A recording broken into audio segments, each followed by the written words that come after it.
Hello and welcome to Albion TV presents the AO Daily Show, your source of real news in an unreal world, keeping you up to date on the latest news, events, and the great community of Albion Online. Today is Friday, the 11th of October, and I am your host, Shozen, and with me today is my co-host, Bogul. How are you doing today?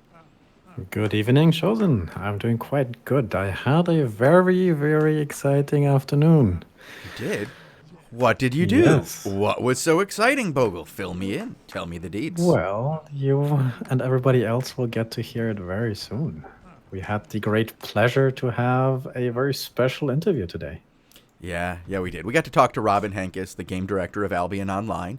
Earlier this week, he did a dev talk and talked about the new map that will be coming out with the Queen update. There were a lot of questions raised. There were many answers given. There were many, I don't know. People were excited. We'll say just people were excited when they saw this map, and people started speculating, and we knew right away that we need to get Robin in here and chat with him and find out what we could wring out of him as far as info. I think we did pretty good. Yeah. I'm looking for the dev talk so I can link it in Twitch chat if you haven't seen it yet. I will do that right now. I've actually already got it up. I will give you guys the YouTube version. Okay. There's the YouTube link, and let me get the actual link to the conversation in the forums. Just one second. Here's the forum link as well. All right, yeah, so we got to talk to Robin for quite a while, much longer than this actual interview goes for. We got to discuss many, many different things. Once again, he gave us far too much information, and a good bit of that we get to share with you. So we're really excited about this because for the next few days, even after this interview, we will have more info to share with you guys, I'm sure. So without further ado, though, Bogul and I are going to get this interview started, and you guys will, I hope you guys will enjoy it. And yes, I will be dropping raffles all day long in chat. So please stay involved with the raffle. Do pay attention to chat. Talk with your fellow players. We'll be taking notes from the chat, actually, and trying to get some more questions for our next interview with Robin or whoever else we have to talk to next to get more info out of the vault that is SBI.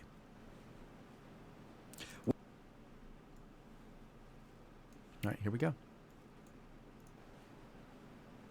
Welcome to Albion TV presents The Interview. Today, we'll be interviewing Robin Henkys, game director of Albion Online, on the recent announcement of a brand new map for Albion Online. He did a dev talk the other day, and we decided, it would be great if we get him here in studio to ask him a few of your questions and get a little bit of enlightenment onto this new map.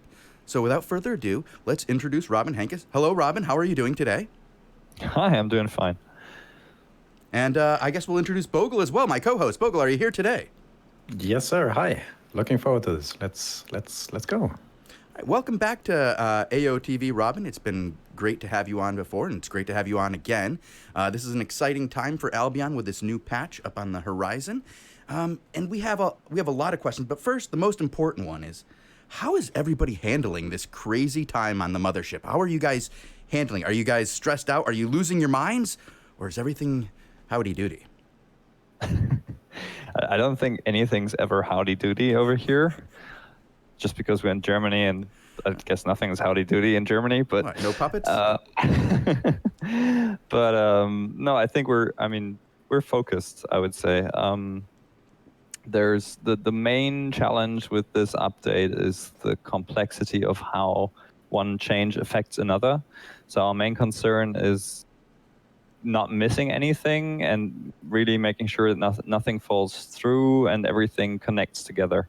And right now we're in the moment just where everyone's still building, and the moments where everything will come together are happening soon. But it's still that anticipation of that magic click when everything that you've been planning for so long finally works. So yeah, we're focused. We try not to lose any time over anything. We try to get one step after another, things done every day. And then when we see all the individual pieces done, hopefully we'll know if everything connects how we've planned it. Nice. Are you guys taking any special efforts to keep the stress down and to keep that focus high? Because we know crunch time can be a real pain. I mean, something that I think we generally do is we try to avoid crunch if we can, because the difference to a normal games project where you maybe crunch for a few weeks or months even, and then you're done, is that with an online game, you're never done. And any overload that you put on the team will just hurt the game in the long run, because you end up having people leave because they don't like the working conditions, and then with them knowledge leaves, or people just burn out and stop being effective. So we try to find the right balance of getting important stuff done every day, but not burning our team out, because we want to keep delivering Albion updates for, well, if we can, the next 10 years or so, or even longer than that. And for that, I hope to be working with mostly the same people in the future. Well, I hope to be around in the future, and so far it hasn't been too stressful. It's been pretty great. The crunch times have been minimal, I have to say. I've really enjoyed my time here so far, and I'm glad to see you guys are taking efforts in the office to keep everybody just kind of like on a steady pace, because that steady pace does a lot better when you're trying to come to work every day, rather than knowing okay, we have 9 months on this job and then I'm taking 3 months off until I get my new one. So I like the idea of a company that wants to keep its family together, its brain trust together. I like that, thinking of the people as assets for what they know, not just what they can do. I like that. That's a cool answer. I appreciate that one. I mean, that doesn't mean we won't be going above and beyond when something goes wrong on the weekend, which happens, occasionally, and then I have to get the team in. We had this earlier this summer, but it's just like, I know that every single time we have to do that, it's going to set us back in the future. So right now, we're not planning with like burning the team to get this update done. However, probably some extra time will be required to get it done. Mm-hmm. Yeah, when you want to do big things, oftentimes it just takes more effort. It's the truth of it. Speaking of, have you had any particular difficulties getting this patch out and getting things ready? Because it's been a long time in coming. I mean, I guess the main difficulty was finally deciding to actually do it, because the scope of it is pretty daunting. And like I said, the main risk is associated with the complexity of how everything has to work together. Few games go so deep into systems once they've been released, because not only do you have to consider how all the systems interconnect again after the change, but also you have to take care of all the data that's being changed that already exists, right? Mm-hmm. It's easier to make changes like this in a beta than it is in a live game. So we now have to think about all the things that players have done in the world and how we're going to deal with them when we're making changes.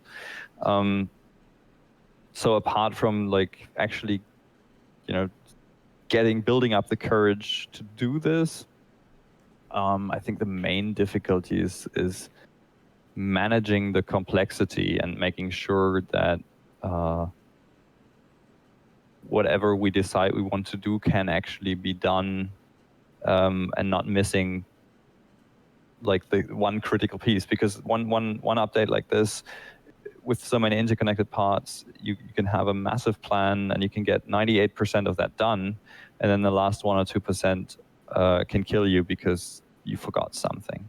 So that's, I think, like our project management and like tracking of everything has been the biggest challenge in this update. I think we're tracking several hundred tasks just for the game designers, to make sure we double check everything, and that doesn't include any of the asset production or coding. That's a lot of work. And as you were saying before, we were talking earlier, and you're saying that with such a massive project, you kind of have to get everything done together. You can't just go, okay, this piece is done, let's get that out.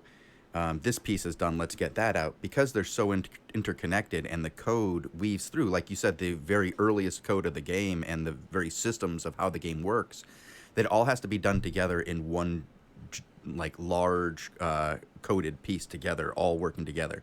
Because if you were to take a piece out and deliver just that, you'd basically have to recode all these other pieces separately instead of together. Yeah. Okay, yeah, I think that might have been more of a statement than a question. I was looking for the question at the end of that one. It just kind of ran away from me there a little bit. But we do have a good question for you. This is directly from our audience. With all this uncertainty around this map and when it's coming out and Season 8, is there anything that you can tell us as far as to what we can expect for Season 8, as far as length, rewards, any details you can give us? So what I can definitely tell you is Season 8 will not be a normal season. Instead, Season 8 will be a mixture between a season and an event that will lead up to all these massive changes coming to Albion. And you will get a reasoning of why it's happening, and you'll also get a set of new rules and new ways of competing in the season, and you will also get something for individual players to do throughout that season as part of the lead up to the update. But we'll soon be ready to talk more about that, and we'll make sure we release information on the exact timing and size of this event and this season before the current GVG season ends. Mm-hmm.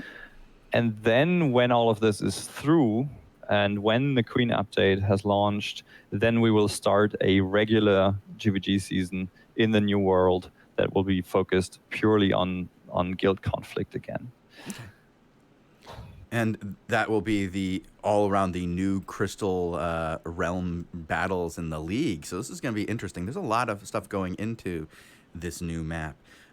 Speaking of the new map, one of the other questions we got was, because we got to see the new map in the dev talk. We got to see the tiles and stuff, and somebody went out of their way to find out how many tiles we had, and it sounded like I think they said it was 298 tiles are on that map. Mm-hmm. Did they actually count? Yeah, they did. They have, each one is numbered. They even, if you've seen the one that has the time zones on it, and it's all different shades of green and yellow and orange. Somebody went through it to change them so that colorblind people could actually see them too, which was really nice. That's lovely. That's really nice. I love the community. They're always one step ahead of us. But my question is with these huge number of tiles, which is honestly similar to the number that we have now, people are wondering, will these new zones be the same size? Will these tiles be the same size as we have now? Or can we expect a change in size or even different size tiles in the new map? So the simple answer is no, they will be the same size. And they will not be the exact same maps that we used before, but they will be using a lot of the components. We've talked about this before. We have a plan to change around, like, even the fundamental components of how the world is built up, but this is a completely separate massive task. So what you can expect now is basically a redesigned map where we thought about where all the components are going, but the fundamental changes that we have planned for the actual environments themselves, they'll be going to come in sort of one biome at a time, most likely, throughout the next year. Mm-hmm. Because the effort to rework all of that content is just way too big to do in this. This update is focused on the overall world structure, and on creating the sort of distances and shapes needed to make the hideout feature succeed. Okay. As well as introducing new types of activities and so on. But the rework of the the sort of smallest pieces of the environment itself. That is something that we're working on in the background, and is not necessarily what this update will focus on, but something that's further ahead but still coming. So we can expect, so the map will come, the map will have its shape, it will have its layout where each tile goes to the next tile that it's supposed to go to. But over the next year, we can expect each individual tile, biome by biome, to change into a redesigned, newer tile, kind of like what we have around the tutorial zones, like the low-level zones that... Yeah, I mean, I don't want to... Yeah, kind of. I mean, if you look at the tutorial zones were our first attempt at how we could sort of rework the environment to be more fluid, to be less, cluttered. Mm-hmm. And that same lesson is something that we want to bring into the Outlands and in the world in general. But it requires a rework basically of all the environment content. And so I don't want to make any promises that when we will actually get to do this. All I can tell you is we've started on this, but it's not the focus of this particular update. The focus of this particular update is to really get the like I said, the shape, like where can you find resources, mm-hmm. what level, what tier of mobs can you find where, to get this structure to the players, so that you can make decisions about where does it make sense to build my hideouts, where does it make sense to sort of have my empire, of which territories do I want to control where. That's the focus of the world design at this stage, and then the additional changes to the visuals of the environment is something that's coming later. Okay. I'm pretty sure a bunch of people saw the dev talk and they saw the map you had shown in there, and people took screenshots of that, named and numbered the zones. How close to final is that design? Because I know a bunch of people told me that they want to make plans. What would you tell these people? Well, I would tell those people that the map that they've seen is very close to how it's going to be, unless something changes. So of course, we're collecting your feedback on this, and we will be doing tests, and we'll, once we're finished actually implementing it and for the first time get to run around in the world ourselves, is typically a moment where we will notice some things that may be wrong or that aren't working out how we want it to be. So basically, it is quite representative of our plans, mm-hmm. but that doesn't mean it's necessarily representative of the final result. It will basically, the map is only done when it's done, and the actual sort of super final thing is what you're going to be seeing on a test server. But if you want to make plans already, then that's probably the best thing you can get until we have seen the world ourselves actually working in the game. Interesting. I'm very excited for this new map. I have so many questions. One of the questions, I guess, personally, is we've seen that you have 3 portals kind of next to each other. And when we look at those on the map, there's a time where they zoom in and they show these 3 portals on the map, 3 portal zones. And if you look over in the distance, you can see archways. And there's multiple archways on the map, like 3D images of an arch, like a wall with an arch or a bridge. Is that just like a doodad as a topographical doodad 3D image, or is that actually part of the map coming up? Is that something that we can expect to see tactically being used in the map? I'm gonna try to remember which icons you're referring to. So I'm guessing the map that you're referring to contains a number of markers that represent game elements. I can't exactly. I have an image for you. I can show it to you so you can see it, so you're not just guessing what I'm talking about. I'll just throw that up here. I can, in the meantime, tell you something in general about how we do this process. Is we basically, every component that we have in the game, so every sort of gameplay element is mapped. Oh, you mean the 3D view? Yeah. is mapped to some sort of icon. You see, it looks like there's two bridge towers between those two? The gates. Yeah. So unfortunately, I think those are mock-ups of just how we can make the visuals of the world map look interesting, because everything that's outside of the scope of the clusters will not directly be in part of the game world. Mm-hmm. However, I can tell you that there will be, again, a number of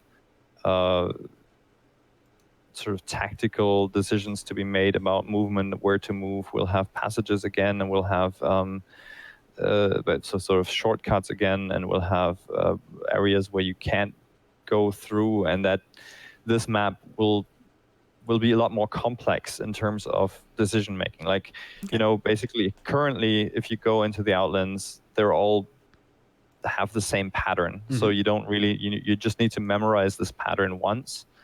And once you've done that, you pretty much know the entire Outlands. It's just slightly differentiated with, power levels.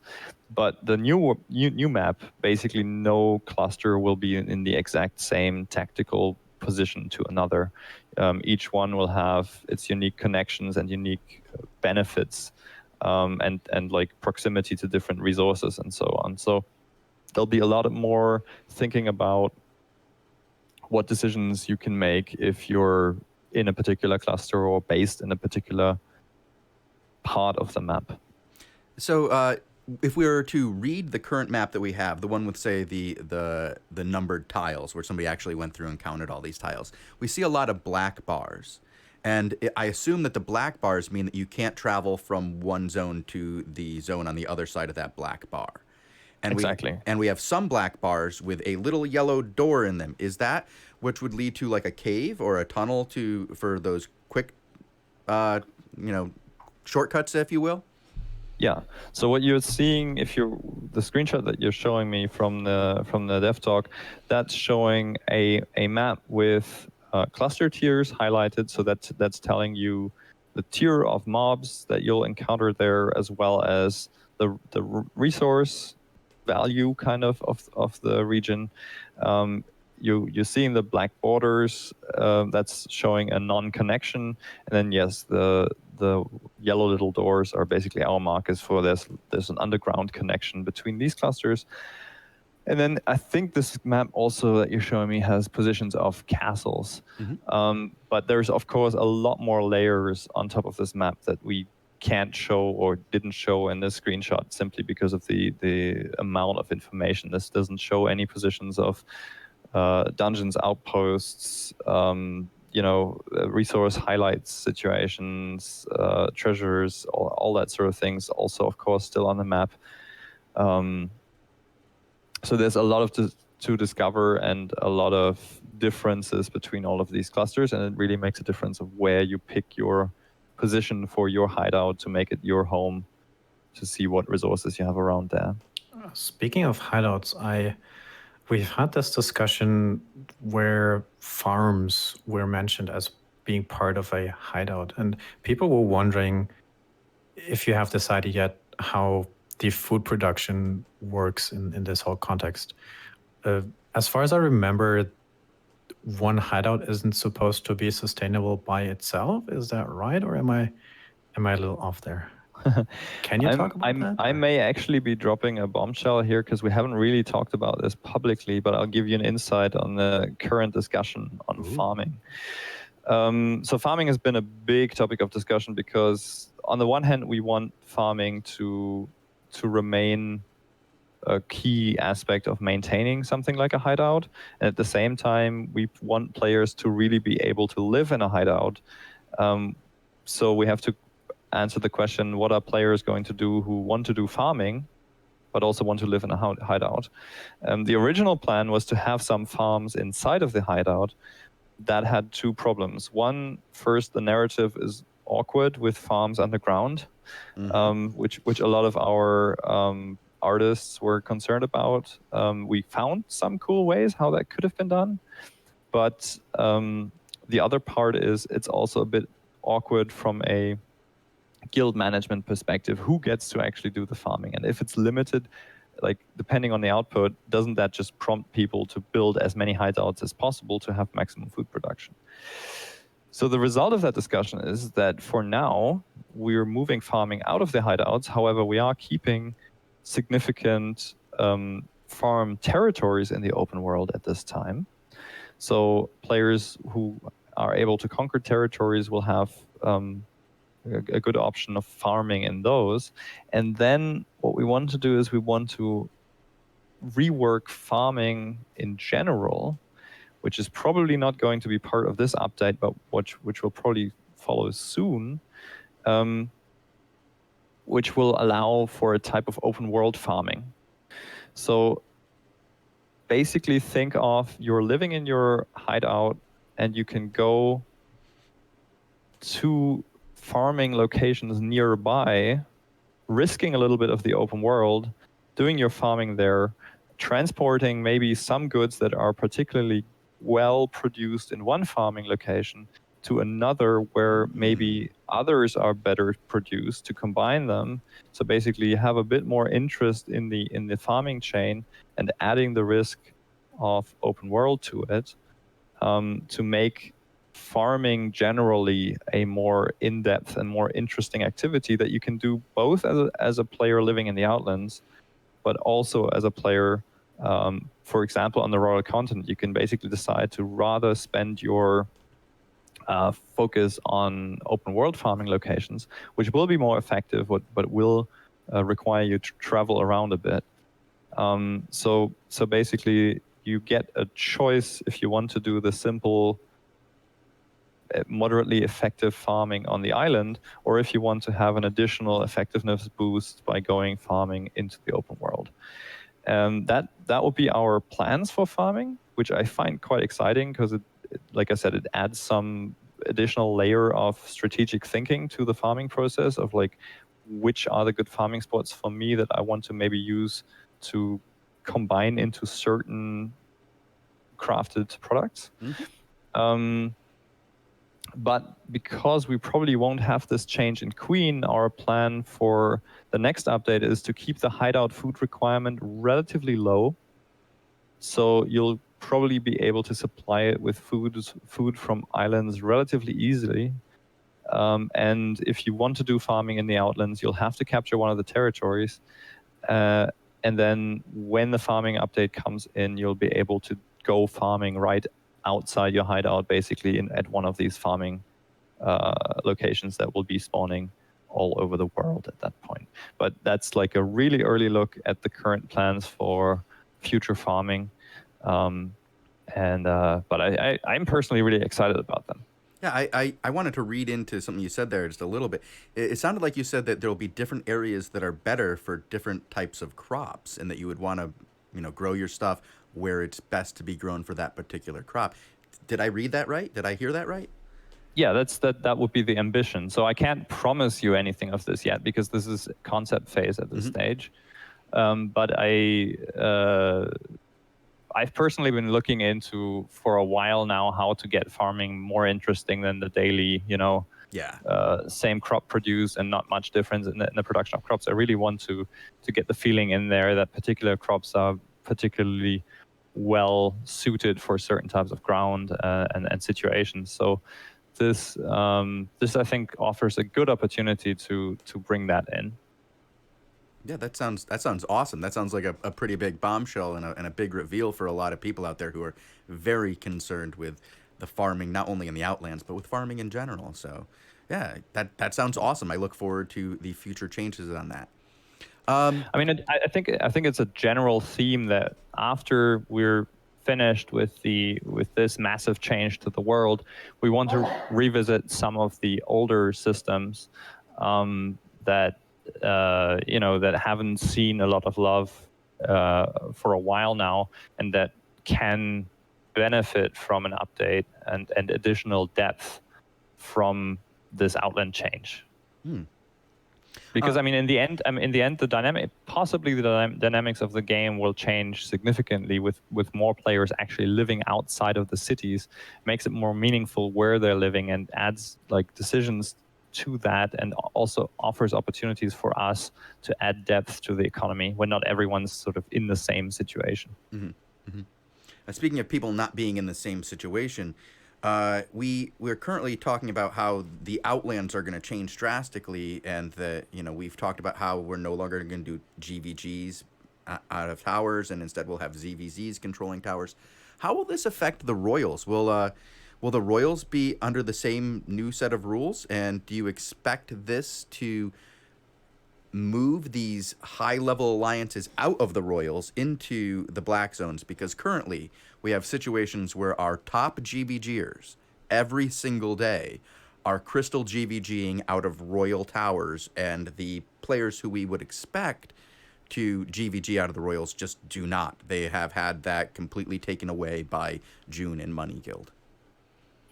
So maybe this hasn't, we've been saying it for a while, but it may not have reached everyone so far, and maybe it's never been that clear because it hasn't been the focus of our communication. But with this update, we're not only removing removing the old Outlands and replacing them with the new Outland map, we're also removing the territories from the Royal Continent.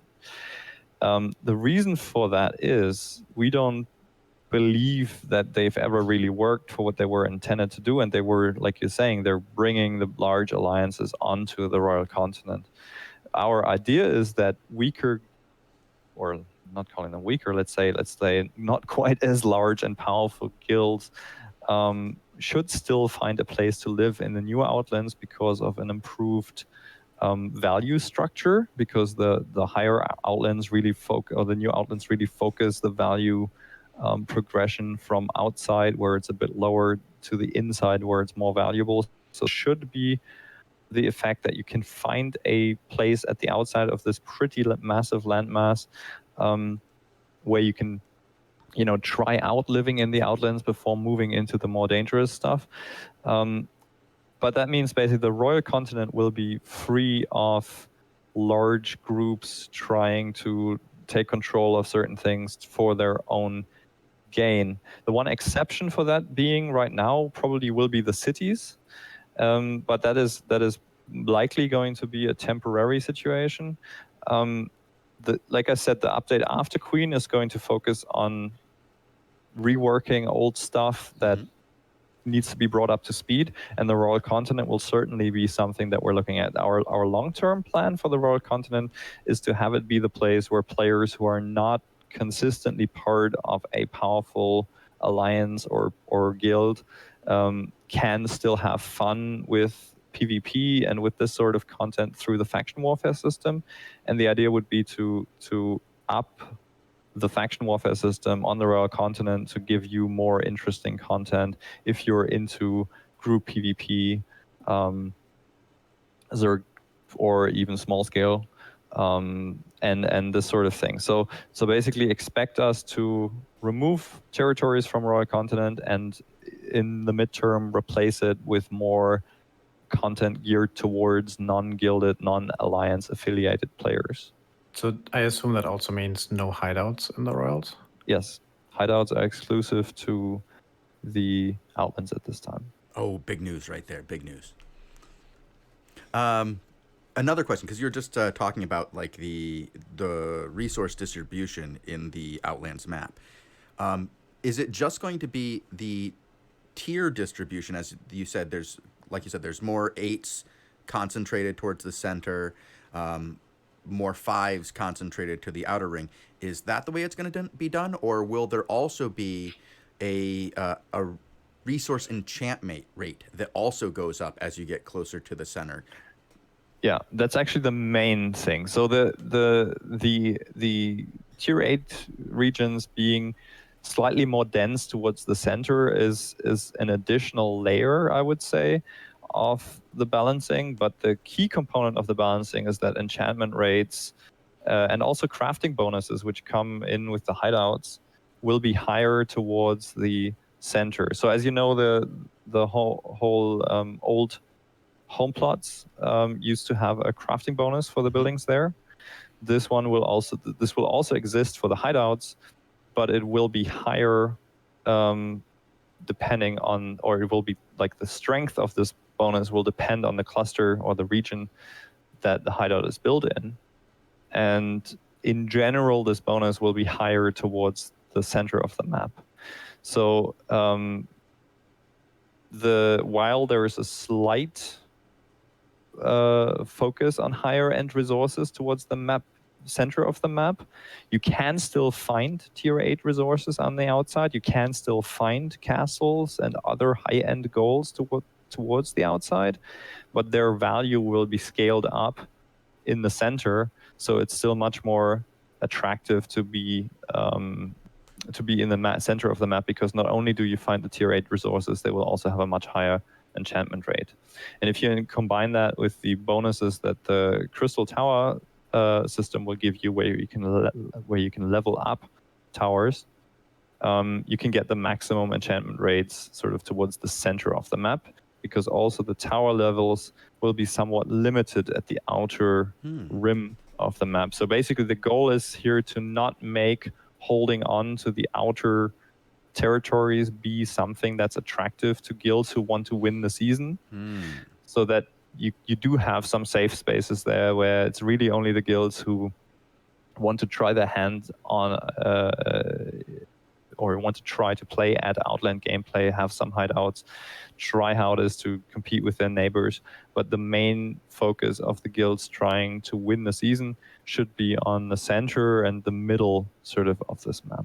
So what you're saying is, if phrasing, for example, was to choose a bunch of outer ring territories, kind of like they do now with Anglia, they would not be able to get their tower up to the highest level without moving towards the center. So there is an encouragement for a large, powerful guild like phrasing to move towards the center and take on the greater challenges of the Blue Armies, the Junes, and the money guilds of the world, rather than hanging out in the back tier and just leveling up with their own tools. They should move towards the center to get the best results and even get the highest towers. That's the idea of this map design, yes. One other question based off of that. Does that affect the rank of which token you can use, or is that completely independent? So you could use, if you're on the outside, say phrasing is on the outside, and they have a tier 10 token, they can still use that without having a tier 10 tower, correct? Yes, absolutely. All right. You will also be able to use your crystal tokens from hideouts if the hideout is upgraded far enough. So you don't need to use, you don't need to own a territory at all, and can still live out of a hideout and still participate in the crystal system. But you will not gain the benefits of the tower, of course, that way. On these tower questions too, since we're here, how will the gear for crystals work should you want to fight out of a tower? Will there be a chest there that you can use, or will there be a different system for getting gear for crystals? So we decided not to make too many changes to all the systems, so we're keeping the battle vault system for that case. You'll have a battle vault at the towers. You will not have a regular chest anymore, but you will be able to store a few combat-related items there. That means if you want to use a tower for crystal, you probably want to have a hideout nearby, so you can transport gear there. But you still have like a storage chest as well. Okay. Good to know. Good to know. I'm sure that'll ease a lot of fears that some people had. Yeah, we're also looking at the security of the team forming up there. So, for example, there will still be some form of attack ability on the tower while it's not being attacked. So basically, if it's just an average day and nobody's come by to contest your tower, then you will still benefit from the laser, the tower laser.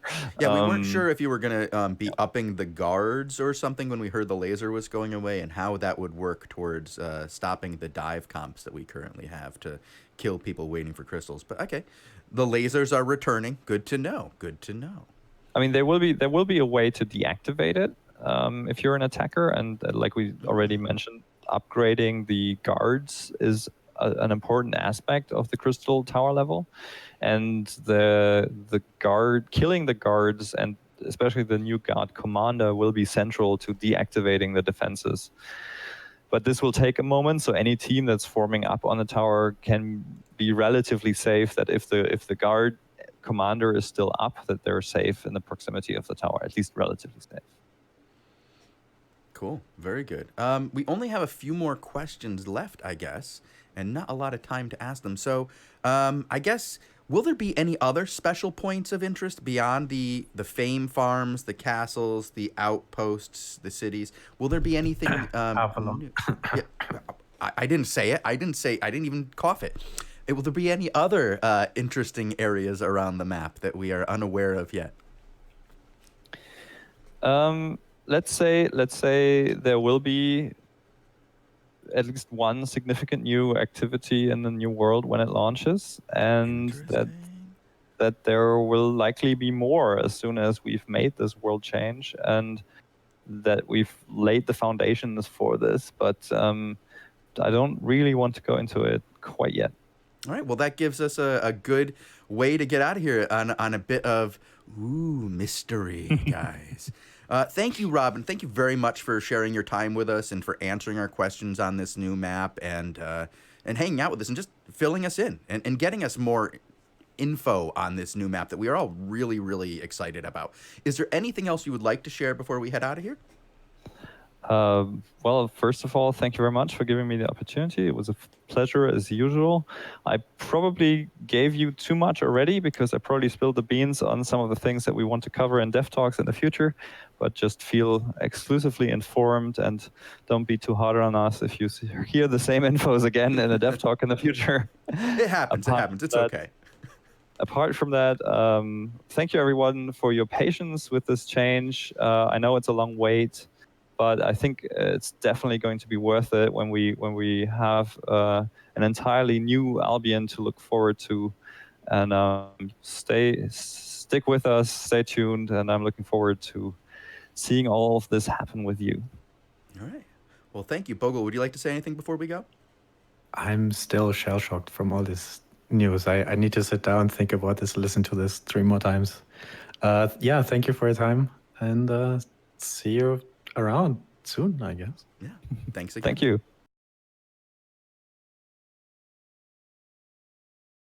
All right. Well, that was our interview with Robin. A lot of new info was dropped on that. It was a pretty good interview, I thought. I had a really good time doing it. Learned some stuff that I didn't expect to. And then we talked for a while longer, didn't we, Bogul? We did, yeah. Yeah. But that's all strictly NDA. Well, we also, not everything. There were a few things that we can talk about starting Monday. I mean, we have some other information coming up on Monday about the upcoming holiday events. And we had, Bogul, next week's going to be fun. I'm just saying, next week's going to be fun. But we're going to get out of here right now. Well, I got about 3 more minutes, Bogul. I got about 3 more minutes we can hang out. Is there anything that you really wanted to say before we go? Like anything that popped out about that interview that really got you like excited? I mean, I guess the farming rework is a thing, but more what that means for the bigger picture, because that tells me that with, or rather post Queen, I think we will see a bunch of, as he said, reworks to existing things. And that's been something I've been looking forward for a while. But honestly, I want this as soon as I can. But it looks like we need to have some patience. Yeah. But Season 8 is starting to sound interesting, and I do hope that we can get an interview on that coming up very soon, because we're going to need an explanation. It does sound like this is going to be wild, Bogul. Gonna have to rework my schedule, man. It's going to be fun. All right. The biggest thing to me is this change of the style of how the map's going to work with having... I'm going to point to it right now on the map, and you guys can't even see it. All these walls on the map. It sounds like, and this is something he kept talking about, like when we weren't here on the interview, is it just kept coming up about the idea that it's going to take more effort than just going from point A to B. You know, you're going to have to go around. You're going to have to make plans on how to get places. It's going to allow for I don't know. I really think it's going to allow for some ambushes and some interesting troop movement. And now with these larger armies that people are using, and not having everything be, okay, this one has 4 exits, it goes to here. This one has 2 exits, it goes to here and here and here. You know, like every one of our zones, like as you look at the current Outlands map, is part of a cookie cutter set, right? They all have their tile. Their tile has their number of exits, and they're all the same. It's going to be different now, clearly. And that's going to have a big effect on these very large groups that keep fighting each other.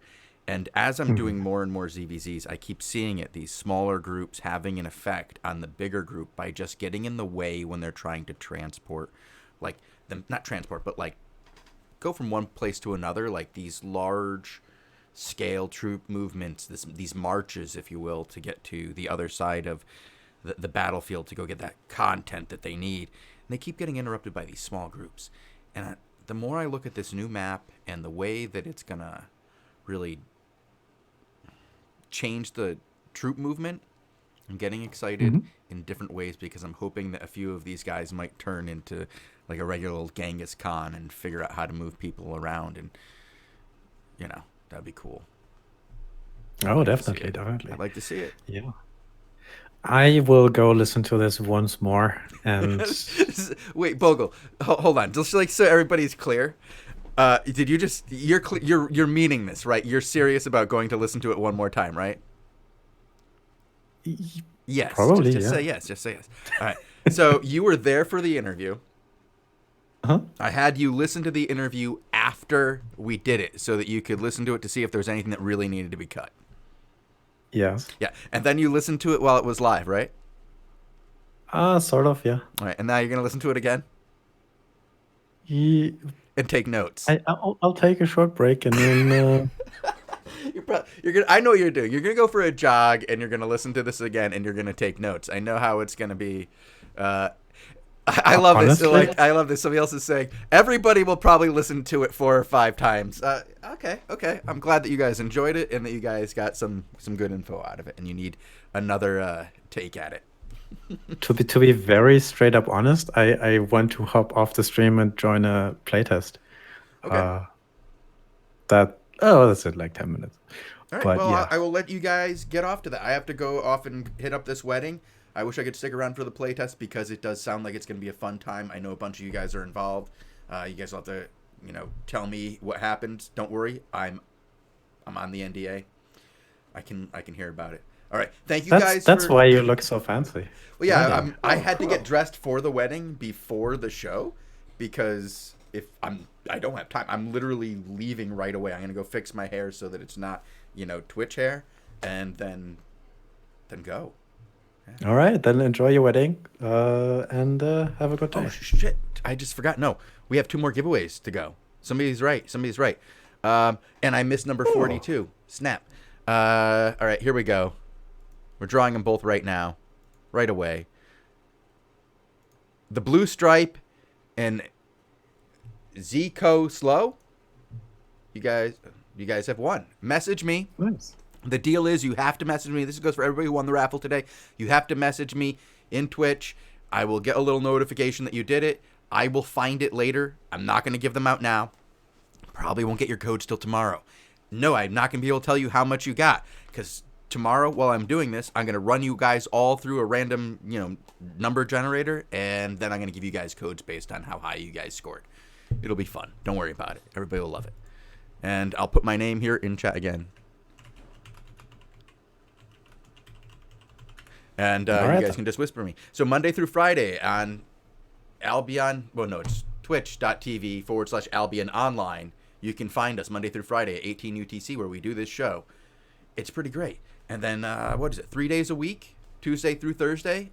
An hour later, we stick around for another hour and a half to give you guys 2 great live GVGs, hopefully, and whatever other content we can fit in between in that little hour. So, yeah, thank you guys for tuning in, and I'll see you guys next time.